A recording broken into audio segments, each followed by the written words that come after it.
Thursday edition of Smith and Jones right here on Sportsnet 590. The Fan, Eric Smith, Paul Jones with you on a dreary, gray, wet day in the GTA.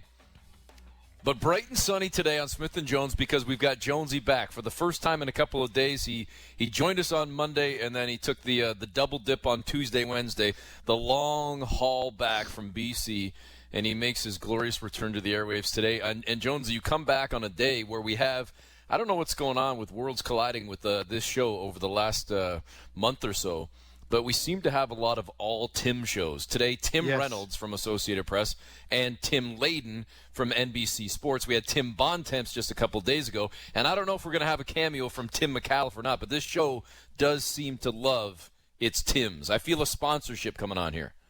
Oh, nicely done. Nicely done, E. Maybe you should go and double dip with the fan sales team. I don't even know who to shout at anymore. Call Martin Davey or whoever. I don't know whoever it is. We had Tim Leeper. We had Tim Leeper on Monday as well. I would say get me a Tim that can make a shot. Maybe Tim Duncan, circa 1995. Derek Brandeo sure it's full of Timbits. If I could get a Tim that could make some buckets for me, I'd keep him. Definitely. Tim Duncan, Tim Hardaway, Tim Legler. We got 3 of the 5 right there, Jonesy. You're on your game, E. You're on your game. I guess so. And I didn't even plan it. Like, I don't even know if Marchese did as well. It just sort of worked out that way. Tim Reynolds, Tim Layden joining us. And I'll tell you, we were having Tim Layden on from NBC Sports to talk about, and we will, a whole bunch of Olympic stuff, but not the least of which, marijuana testing and a whole bunch of different things. But the biggest thing, and this to me would have been a story whether we had Tim Layden on or not, the news coming out today that spectators, it's certainly looking like the reports are sort of conflicting right now. Even the headlines you read, it's like spectators not allowed, and it says it looks like spectators won't be allowed. I don't think it's officially official yet, unless things have changed in the last 20 minutes since I last saw. But it certainly looks like we are heading down that path, Jonesy, with cases rising big time in Tokyo and in Japan with COVID-19, when combined with the variants as well. Cases out of control, so spectators not going to be allowed. And listen, folks, if you're tired of hearing me say it, then so be it. I think I don't know what the number is, Jonesy, if it's a 50-50 split, if it's 60-40, 70-30, whatever it is, I think there is a portion of the population that is perfectly okay with doing anything and everything. There's another portion of the population that is still sort of taking the wait-and-see approach and still sort of cautious and optimistic, but cautious. And then there's, we could probably keep carving up that pie. There are some that are flippant and ignorant and arrogant to the worlds. There are some that are, to the rules. And then there are some that are way too extreme and way too scared still and whatever. So just, again, keep dividing up that pie. I think we are sort of a divided society in that sense, which is okay to some degree. But I know for me, I just got back from doing some shopping this morning, so I'm out. I'm into stores. I've got my mask on. I'm doing things. But would I want to be going to the Olympic Games right now as an athlete or as a broadcaster or as a spectator and sitting in the stands in a city or in a country that has a extremely low vaccination rate and an extremely high positivity rate? Absolutely not. No chance rants would I want to be, even in any way, shape, or form, even close to the Olympic Games right now. Well, it's funny, E, because I just returned from Victoria, where BC, on Vancouver Island, there were no cases. And not everybody's double vaxxed, but no cases. And they were saying you don't necessarily have to wear a mask, but if somebody does, don't be critical of them. And I haven't been outside of Ontario since, what day did we come back from Utah last year? March 9th of 2020. I haven't been an hour away from my house. I mean, the furthest I've gone is Oakville to do games when we were in the bubble that last year. Like that's it. I haven't been at more than an hour from my house, and a little different being in an airport, and you're kind of wearing your mask and you're like, hand sanitizing, hands in the pockets, even though the incidence of touch is very low, but just and got off the plane and wore my mask the whole time and went into a restaurant and, asked to eat on the patio, but wore my mask walking through the restaurant, took it off like Ontario, when I sat down outside, put it on to go into the bathroom, walking around the hotel, everything. There was no housekeeping service. So it's different. And I'm one of those right now. I'm sorry. I'm being careful. And the fact that the Olympics is going to go forward without spectators, or probably should go forward without spectators, I don't think it's a bad idea. It's tough for the athletes, though. You just wish things could be kind of normalized, where you're an Olympic athlete, you work, 4+ 1 year now to get to the games and show your stuff and have a chance to be the best in the world at whatever discipline you've chosen. There's nobody there to see it. And then are you risking your health in other ways? And that's tough. That really, really is tough. I'll be interested to speak with Tim and get his thoughts when he comes on. Yeah, we will discuss that later on in the show again at the bottom of the hour, 1:30, when Tim Layden from NBC Sports joins us in a couple of...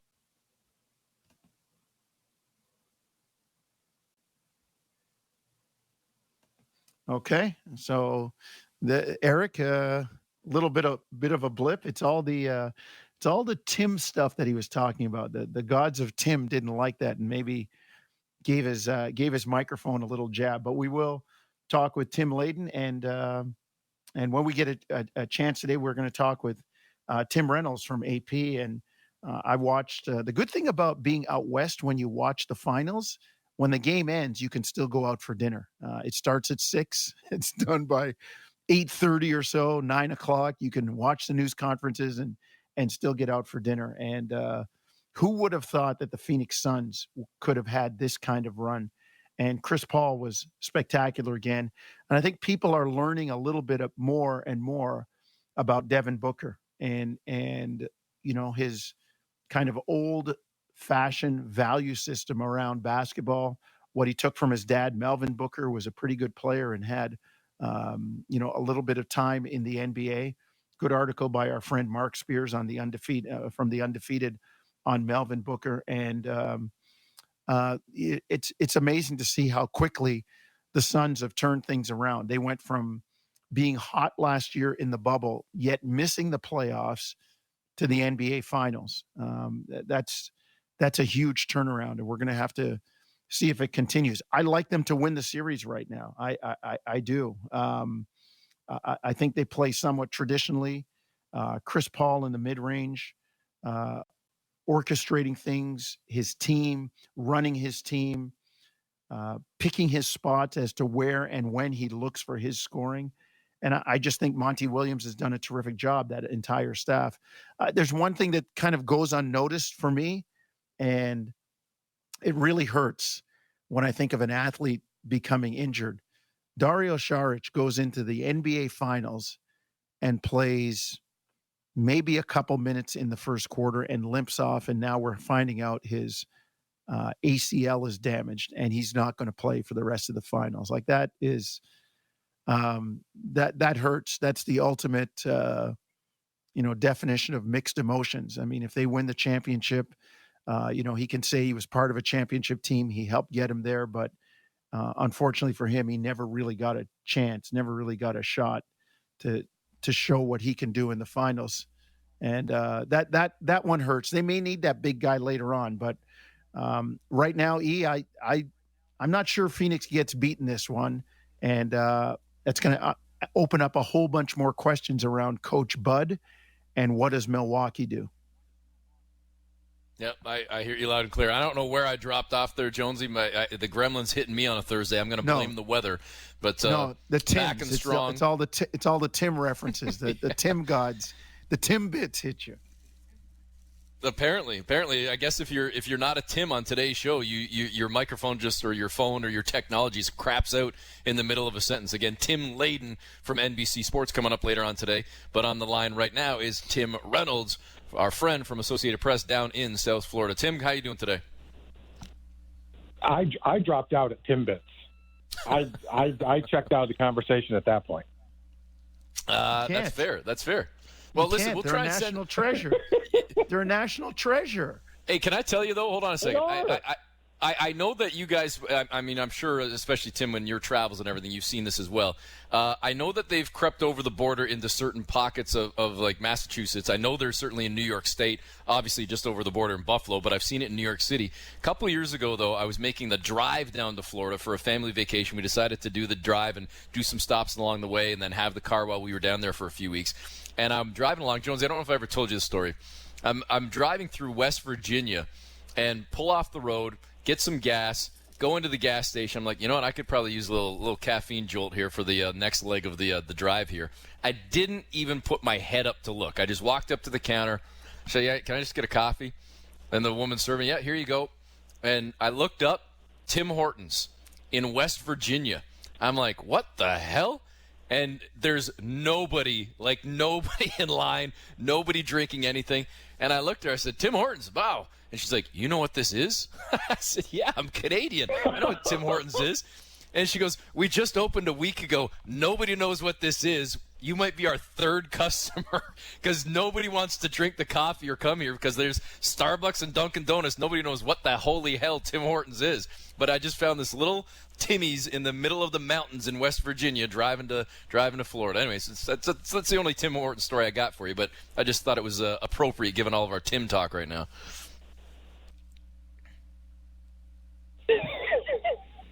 I just like how you humble brag that you took a several-week vacation. Well, like you know, it's although I am the idiot that took a vacation to Florida in July, Tim. So I don't know how much I should be bragging about that. Most people are trying to leave there in the 120-degree heat and everything else.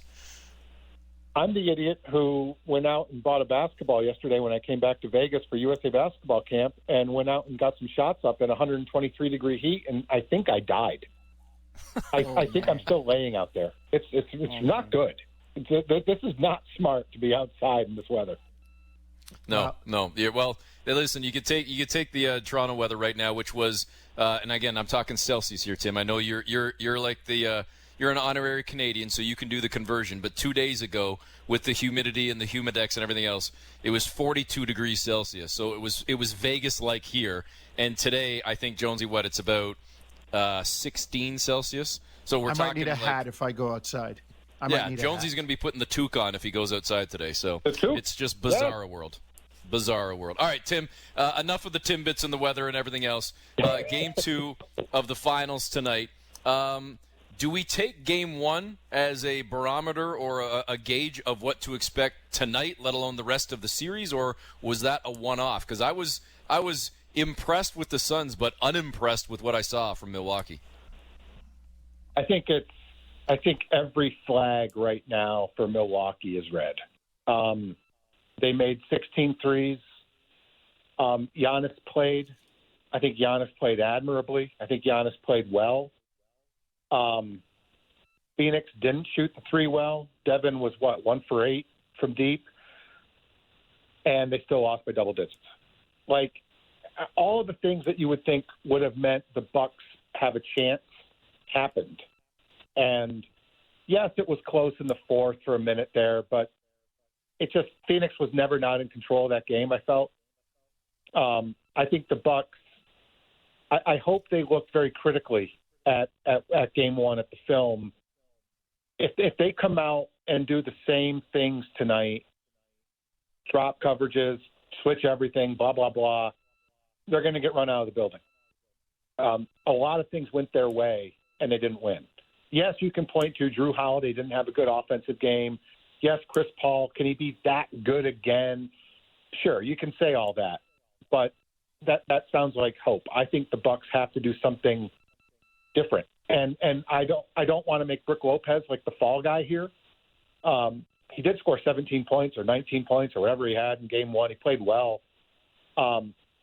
I wonder if they have to make a change. I wonder if they have to make a big change in how they defend. I wonder if that means bringing Brook off the bench. I don't know, but they have to do something different. If they come tonight the same way as they played Game 1, they're going to get run out of the building. Tim, I agree. I think they have to make a change. And you know, years ago, the NBA went to this, we'll switch everything.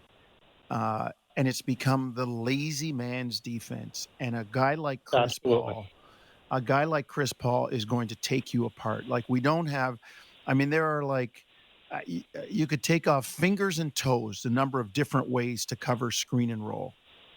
And one of them is switch. And Milwaukee's just defaulting to that. And as it was pointed out, you pointed it out, they took advantage of Brook Lopez. Like, why can't you hard show or hard hedge or blitz or do something different rather than just switch? And it just makes it so difficult, because I like Brook Lopez on the floor. Like, he went to this, I'm shooting threes when he went to the Lakers, but people forget, he's 7 feet, and he was an all-star in Brooklyn and played on the inside. I think they need him, but I think it's up to don't you think it's up to Coach Bud now to make some kind of defensive game plan adjustment so that they can keep him on the floor? I don't even want an adjustment, Jonesy. I want a remodel. This isn't a tweak. This has to be a major shift in how they do it. Like, it didn't work. So, yes, it is on Bud. And, Bud's gotten fired in every round of these playoffs, which is kind of funny because here they are in the NBA Finals. But, yeah, it is on Bud. And I don't know how fair that is, but it's the reality. Brook Lopez is a good player. And yeah, he's not just 7 feet. He's like 9 feet wide. Like, his length is amazing. And, we have all of these crazy analytics now, right? All this second spectrum stuff and all this stuff that people look at. I'm not a huge believer in them. I'm not denying it. I just don't use it a lot in my writing because I just don't think the casual fan cares that much about that stuff. But one number really jumped out at me from game one. DeAndre Ayton was 6 for 6 inside the restricted area, as a big man should be. I mean, they're pretty much all dunks or layups when you're that big inside the restricted area. And he was uncovered for all 6. All 6. Didn't dunk over anybody, didn't have to barrel through anybody, didn't drop step around anybody, didn't power through anybody. He was open, all alone, all 6 times. That can't happen. And that happens because they're worried so much about what's going on out top. I think it's on their on-ball defenders tonight. Drew Holiday is elite on the ball, and he did not look it in game one. The challenge has to be thrown down by Bud. Get through the screens, find a way, anticipate, get over them. Don't go under anything. Accept the challenge. You are guarding Chris Paul tonight, Drew Holiday. Don't let him drop 30 on you. Take the challenge. And that has to be extended right down the line. It can't be – it's not a tweak time. I think it's time to really throw down the gauntlet because they have a chance tonight to steal home court. Or they have a chance tonight to let Chris Paul be 2 wins away from a trophy, and that means this series is going to end real fast. Speaking with Tim Reynolds from Associated Press. Tim, a couple of days ago, Jonesy was off traveling back from BC. I was talking to yet another Tim. Tim Bontemps was on the show, and we were chatting about what the coverage might look like in Game 1. And we were both trying to figure out what's Milwaukee going to do. And we both kind of assumed or figured that trying to slow down Ayton or deal with Ayton would mean a heavy dose of Lopez, and he ends up playing under 25 minutes. And then I think back to the blueprint, or at least part of a blueprint that might have been shown, correct me if I'm wrong here, in the series against the Clippers, where when Los Angeles seemed to have success against Ayton, it was when they tried to throw smaller bodies at him, even if it meant double teaming, but trying to just kind of, get under his skin a little bit more and pester him a little bit more with those smaller bodies, as opposed to trying to go big on big. Is that something that you think that the Bucks could ultimately do or will ultimately do, or is the blueprint in, as we just talked about a little bit, using Lopez and his size, let alone his length, his girth, and trying to stop DeAndre Ayton? I think in the Bucks case, that will be the blueprint. I think that is the way you do it. If you're going to stick with, unless you're going to, I just don't know if they have the capability to do what worked in the West, and I'll take it a step further. I'll take it to what the Clippers did to eliminate Utah.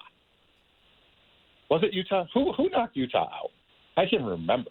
It was these playoffs have gone on forever and a day. Was it the Clippers? It was the Clippers who knocked Utah out. It was. Yeah. Yeah. How did they completely eliminate Rudy Gobert on the defensive end? They put 5 shooters on the perimeter. if Milwaukee isn't going to have Brook Lopez on the floor and get rid of this drop coverage silliness and have him lean on DeAndre Ayton and make him feel those 270 pounds leaning on him every single possession and just chip away like that, then they need to do that. Then they need to go super small and make the other team react to you. It's not that hard, guys. We talk about all these highly technical things and adjustments and this and that. The team that has to abandon its game plan first is the team that usually loses in the NBA. Yeah. The Bucks should do something where the Suns react to them. Go super small. You have the shooters. You have Connaughton. You have Bryn Forbes. You have Chris Middleton, who can get as hot as anyone in the free world. He can get as hot as I was on that court in Vegas yesterday, not because I was shooting, because it was 124 degrees. But you have a guy like that who can get that hot. Make the Suns react to you. Maybe going super small is the plan, Eric. Maybe that is the move. It's something different. Whatever it is, do something different. Don't do the same thing. You're going to get rolled.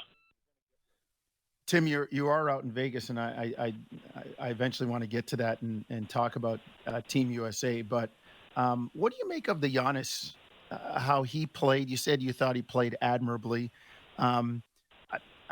Still, though, I watch, and when your best player has difficulty making free throws and a mid-range jump shot, I find it difficult to say, well, that's a winning team.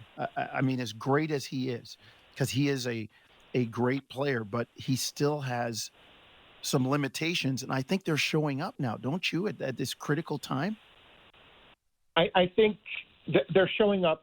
The thing sitting there, and I was in Phoenix for Game 1, then I came back for the USA basketball stuff in Vegas, but I'm the only thing in Game 1 that made me sit there with my mouth agape for 90 seconds was when a guy with one good knee tried a Euro step 4 minutes into the NBA Finals. I didn't understand why he was trying that even. So that's why I say he did play admirably. Him being out there, a hyperextended knee in the regular season, that's a month if not more. He took 2 games. Let's give him credit for that. Yeah. I don't know how smart it is, but let's give him credit for it. To your point, though, he's going to make $50 million a year for the next 5 years or whatever the number is. And you're right. He is a liability at the line. Teams had shown, the Heat showed it last year in the playoffs, that the wall against him can work. Now, the Bucks adjusted to it this year, and I think Giannis did get a little better offensively, but the simple fact is if you can't be trusted, if you're going to attack the rim, you're going to get hit a lot, you're going to go to the line a lot. So many bigs in this league right now are excellent free throw shooters. Excellent free throw shooters. It makes no sense to me why he can't be. I've never understood this. I've never understood it about Shaquille. I didn't understand. I just don't understand about a lot of guys. He's giving points away, and those are points that you need. I'm with you, Joe. The Bucks, sure. They're in the finals. They could win the NBA title, but I still see them as deeply flawed. And I don't think I'm alone. Am I alone in that? I don't think I am. And I think I just hope that we see more from him. I hope we see more from Giannis, because you're right. There's no reason why a guy that good, that young, that talented. Shaquille had a wrist. Shaquille's story was that he broke his wrist and it didn't heal right when he was a kid, and that affected him making free throws. Sure, that's fine. I get some guys just can't make them. There's no reason why Giannis can't make free throws. There's no reason why he can't make the mid-range. There really isn't. It's just a matter of simply getting out there and doing the work. I watched him warm up in Phoenix a couple nights ago. He can knock him down with nobody there. So why doesn't that translate to the game?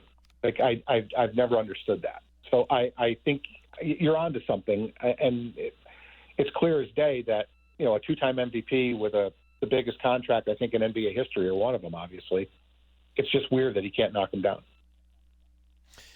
Speaking with Tim Reynolds from Associated Press, Tim, at the risk of trying to stoke rumor fires, which I hate doing, or creating one on the show, tying in everything we've just discussed in the last 10, 12 minutes here, the potential issues or concerns with Budenholzer, the potential issues with Giannis Antetokounmpo, the potential issues with the flawed makeup of the roster, etc.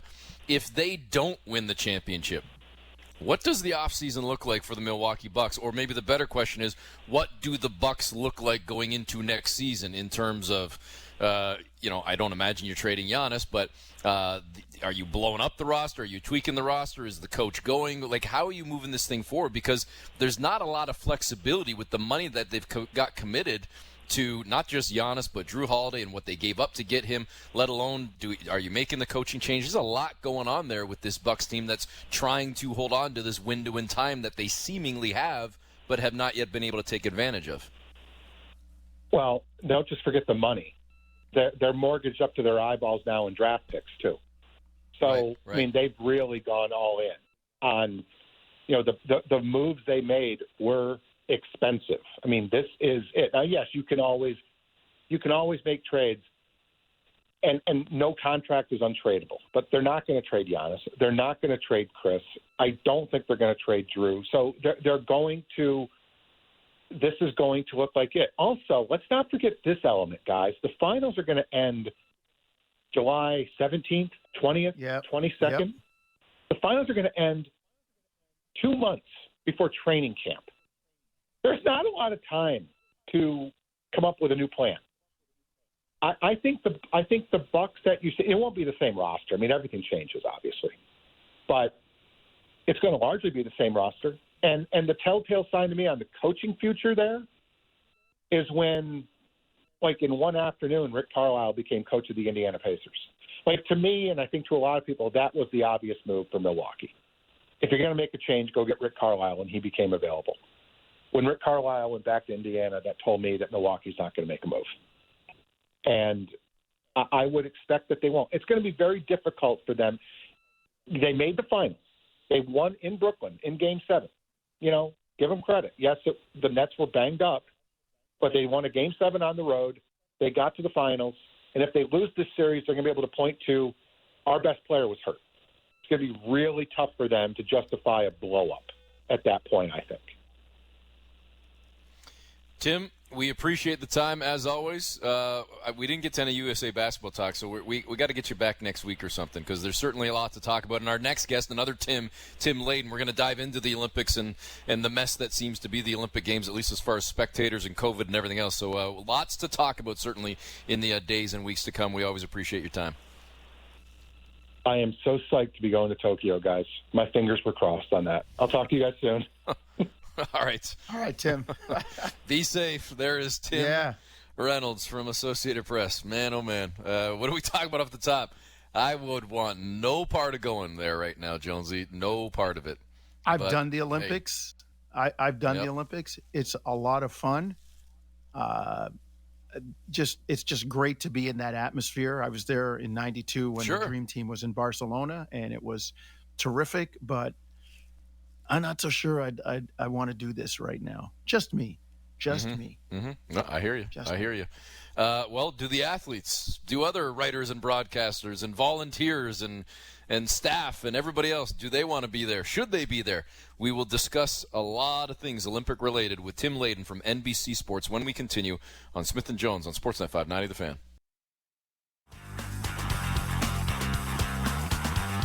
Back on Smith & Jones. Eric Smith, Paul Jones with you here till the top of the hour. Baseball Central takes over at 2 o'clock. Thanks to Tim Reynolds for joining us on the show to start the program today. And we go from one Tim to another as Tim Layden is on the line from NBC Sports. Tim, thanks for your time today. Hey, thanks, guys. Hey, Tim, obviously the news of the day, the Olympic Games specifically in terms of spectators likely not being allowed and how that impacts the Olympic Games period, let alone the athletes that are going, the media that's going, et cetera. I do want to dive into that in a second, but it was top of mind for me, as I'm sure you can understand. I want to start with Sha'Carri Richardson, and part of the reason I want to go there is going back to yesterday's announcement with the U.S. team, and announcing their roster. And the fact that she was left off. Now, correct me if I'm wrong, there was still a possibility that she could have made it in time with her 30-day suspension finished by the first week of August, she could have been part of the 4x100. Why do you think the U.S. team did not add her then and give her the opportunity to actually compete in that event, even if she wasn't available for the 100-meter? Yeah, I think there's probably two answers there. One is the public-facing answer, which is that, you know, the U.S. track and field team had to submit a roster as of yesterday. You know, they had to name who was competing in individual events and who was competing in relays, and that had to be done by, you know, I guess, noon or midnight yesterday. But that was the drop-dead date. And their explanation was that as of yesterday, Sha'Carri Richardson is not an eligible athlete because she's presently under suspension. That to them was the defining fact in the case for them, that it couldn't say, well, she'll be eligible by the time the heats of the 4x100 go off in Tokyo. You can take that for what it's worth and say that's a dodge. I don't know. I can't see into the heart of USA Track and Field and know whether they really believe that was a valid reason for not including her. My instinct, and being around USA Track and Field and Olympics and Olympic trials for a lot of years, tells me that at least a secondary and maybe the primary concern was that, and this is something that Richardson's agent, Ronaldo Nehemiah, the former great hurdler and NFL player, said to me, which is that if you start saying, listen, now we're going to pick a relay and we got the whole country to choose from. We don't care if they competed in the trials. We don't care if they're under suspension. We can pick anybody we want. That they are, he called that a slippery slope, that you really have to have some kind of rules as to who you can add to your relay, or you're going to wind up with lawsuits from the athlete that was excluded so that Sha'Carri Richardson could make the team. I don't know if that's valid either. I don't know if A or B is valid, but I think probably both of them were in play. Well, Tim, she went through the trial process, and it's not like she didn't perform. And for sure. And Eric knows this about me. I feel like world and sport governing bodies treat athletes and people like the mob. They hold them upside down over the balcony and shake them till they hear or get what they want. I mean, I look at what's happened with all the doping. I look at the corruption in the IOC. I look at all of these things, and you know, here's an athlete that has. I think she should be allowed to run. And where do you talk about the slippery slope with Skeets talking about that? Where does it end? Where do you go with this for the future? I mean, with all the doping testing and all of these things, like where do you draw a line? How do you get some kind of consistency with this, Tim?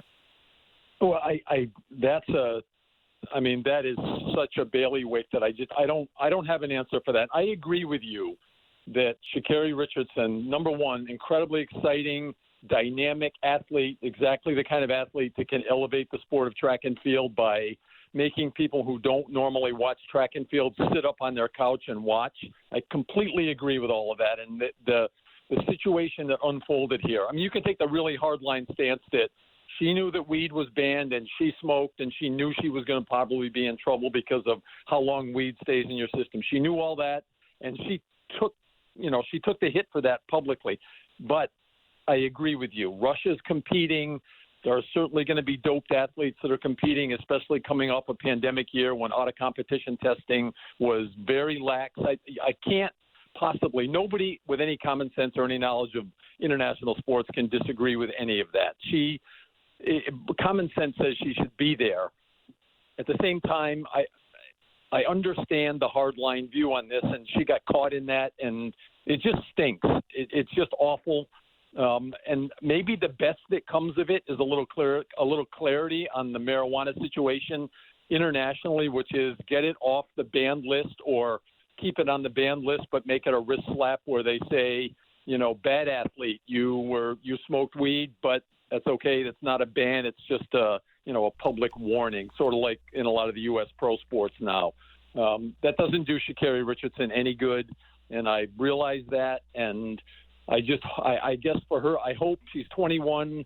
I hope she can ride this incredible peak she's on and, win a world championship next year and anchor the U.S. 4x1 and run in the Olympics in Paris in 2024, none of which can get her back what she's going to miss in a few weeks. And I just find the whole situation really, really difficult and unfortunate. Speaking with Tim Layden from NBC Sports, Tim, I'll say this, and at the risk of belaboring the point and continuing on here, there is a part of me, and I say this very much tongue-in-cheek, that is almost impressed in a sense that USA Track and Field stuck to their guns, as ridiculous as I think it is, because in one hand or in one breath, they say in their statement that they are, quote, incredibly sympathetic towards Sha'Carri Richardson's extenuating circumstances, referring to the passing of her mother, and then they say, quote, fully agree that international rules regarding marijuana should be reevaluated.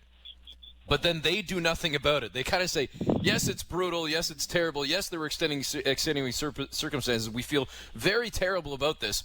But instead of taking the lead and actually maybe trying to do something about it or not come down on her, in spite of the massive public backlash against them and the public support that is rallying behind Sha'Carri, they still take the hardline stance, but nope, she's not on the team, and nope, she's not going to the Olympics. Like, that's kind of, and again, I'm saying it very much tongue-in-cheek.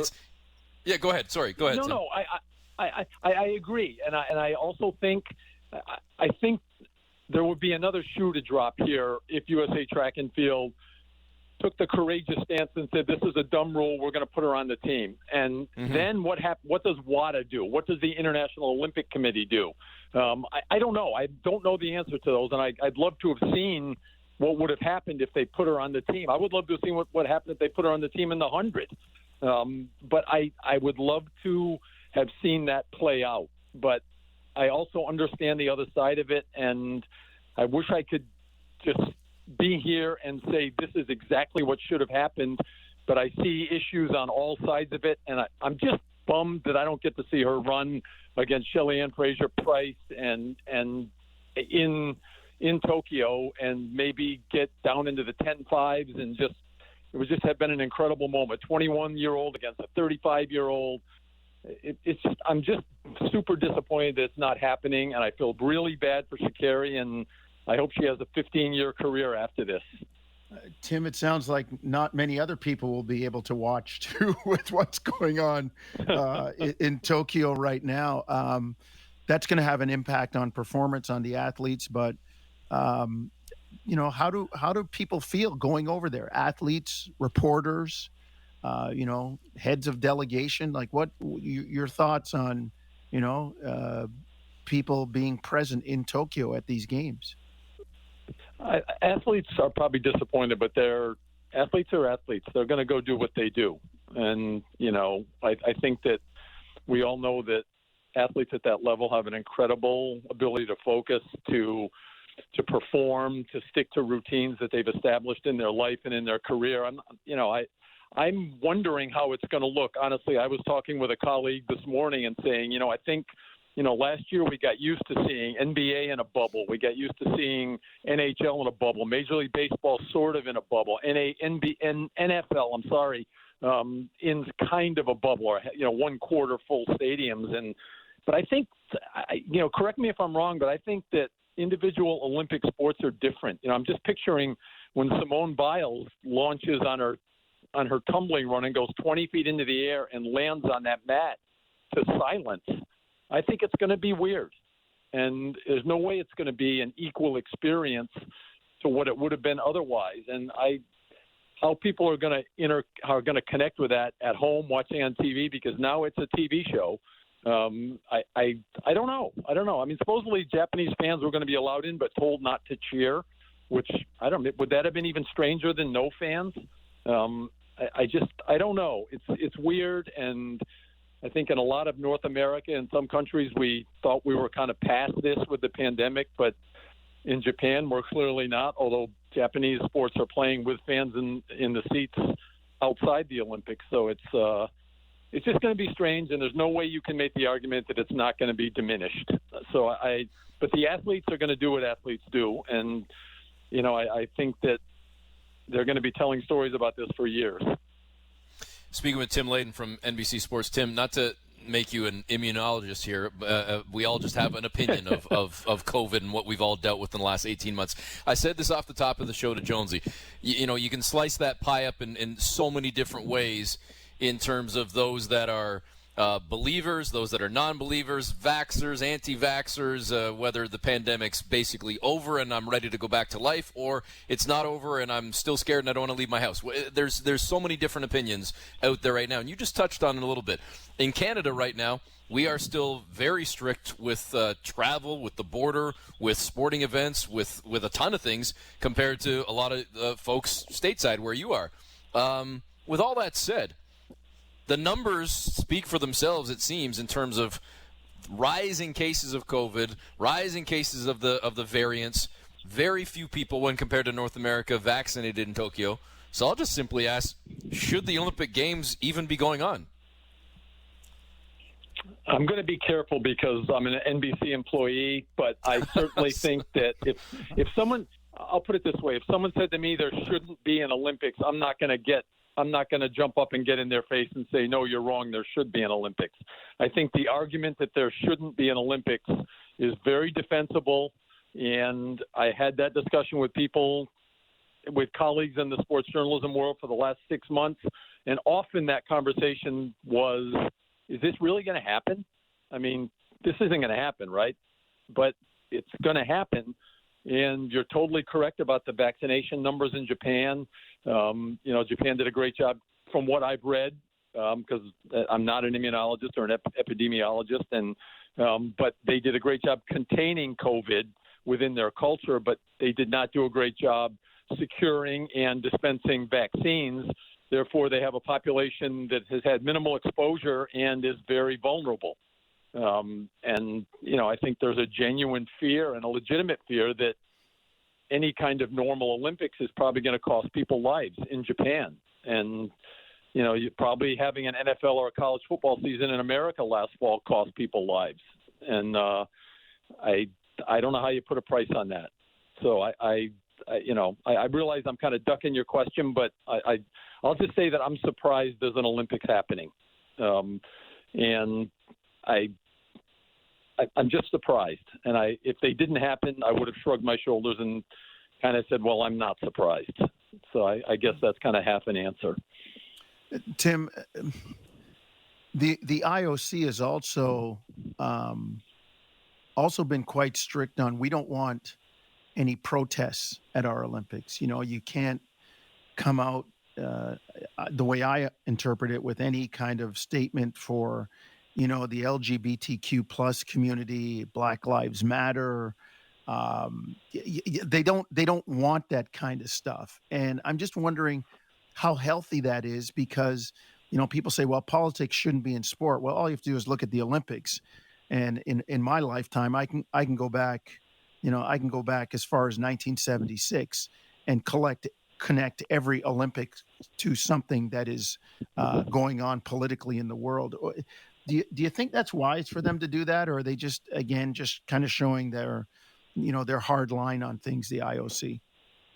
Yeah, I mean, of course, politics they're totally woven into the fiber of the Olympics and all sports, and that's becoming more and more true every day. And it's been an incredibly valuable force in providing a voice for athletes and for people who don't have that voice. And the IOC has loosened things up a little bit. Athletes are allowed to, you can wear a Black Lives Matter T-shirt or a T-shirt showing support for anything up to the point that your event starts. In other words, Andre DeGrasse can put a T-shirt on when he's introduced and before he gets into the starting blocks, but he can't wear it to race in.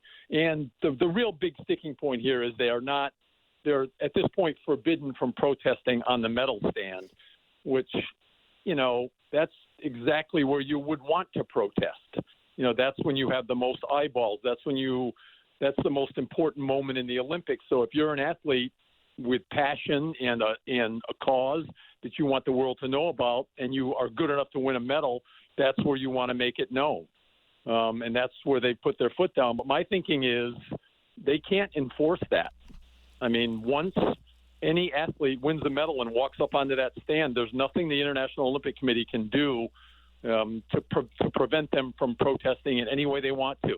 You know, Tommy Smith and John Carlos proved that, Right. 53 years ago in Mexico City. And Wayne Collette and Vince Matthews 4 years later in Munich. And Gwen Berry at the Pan Am Games. So I'll be shocked if it doesn't happen. I don't know who's going to do it because they're going to pay a cost. It's got to be probably an athlete who's got a secure income and a secure legacy and enough power to withstand whatever is going to come, whatever blowback is going to happen. But I just think that the environment we live in, the temperature of the world right now, and the power that athletes feel in their own voices, I'll be shocked if no athlete stands up there and does something. Tim, we really appreciate your time and your insights today. All the best, and look forward to chatting with you down the road. Okay, thanks a lot, guys. Thanks, Tim. There is Tim Layden from NBC Sports, and we are just a few weeks away from the Olympic Games in Tokyo. We will be back in a moment with more Smith & Jones right here on Sportsnet 590 The Fan.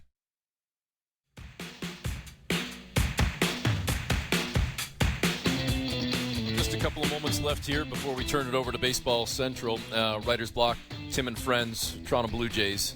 The rest of the schedule on these airwaves right here on Sportsnet 590 The Fan. Jonesy, before we go, and we're hoping to maybe get him on tomorrow at some point in the next week or so, if his schedule allows. It came out last night, and it was very quiet that it even was not even just a rumor. It's already happened. He's already working, apparently. Toronto Raptors, former Raptors 905 head coach, Raptors assistant coach Jama Malalela, who's been with the organization for a long time, leaving Toronto and now joining the Golden State Warriors and Steve Kerr's staff. Well, look, he's great in development. They also hired Kenny Atkinson, and you saw what he did in Brooklyn in terms of their development. So I'm not surprised. I'm not surprised they would go after some of the best developmental people. And look at what the Raptors have done with their players, Eric, in terms of development the last 5-6 years. So good for Jama. We're going to miss him around here. But good for him. You expect that when you have good people that they're going to seek new challenges. Well, speaking of basketball, Game 2 of the finals tonight, the Suns and Bucks. We will discuss that and much more tomorrow as we close out the week at 1 o'clock Eastern with another edition of Smith & Jones right here on Sportsnet 590 The Fan.